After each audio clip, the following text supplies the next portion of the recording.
Lu tahu nggak, ada satu perempuan di Alexandria yang berani ngelakuin hal yang bahkan banyak pria paling berkuasa pun nggak berani.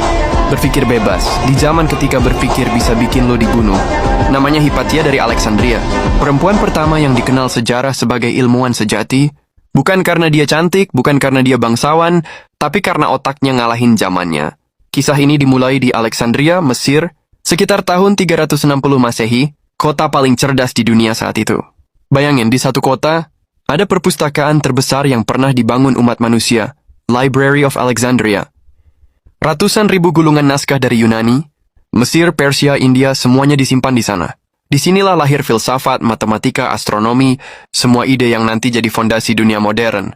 Dan di tengah kota yang jadi pusat ilmu itu, lahirlah seorang bayi perempuan bernama Hypatia. Ayahnya, Theon dari Alexandria, seorang matematikawan dan astronom, adalah salah satu ilmuwan terakhir yang masih aktif di perpustakaan itu. Theon beda dari ayah lain. Dia nggak ngelihat anaknya cuma sebagai perempuan yang harus menikah, tapi sebagai otak yang bisa diasah. Dari kecil Hypatia udah belajar matematika, logika, astronomi, filsafat, bahkan olahraga, biar tubuh dan pikirannya seimbang. Ayahnya sering bilang, kalau mau pikirannya jernih, tubuhmu juga harus kuat. Dan bener aja, Hypatia tumbuh jadi simbol keseimbangan antara kecerdasan, disiplin, dan keberanian.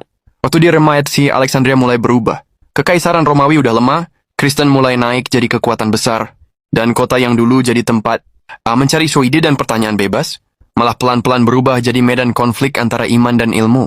Tapi Hypatia nggak peduli. Dia terus belajar, terus ngajarin orang. Dia ngajar di Museum of Alexandria, semacam universitas kuno. Murid-muridnya datang dari Roma, Athena, Suria, semuanya pengen denger dia ngomong. Dia bukan cuma ngajarin rumus, dia ngajarin cara berpikir. Dia ngajarin gimana logika bisa ngalahin prasangka. Dan yang paling penting, dia ngajarin orang buat jangan takut mikir sendiri. Hypatia percaya bahwa semua pertanyaan, seaneh apapun, layak ditanyakan. Dia sering bilang kebenaran tidak butuh otoritas. Ia butuh keberanian untuk dicari. Tapi semakin besar namanya, semakin banyak juga musuhnya.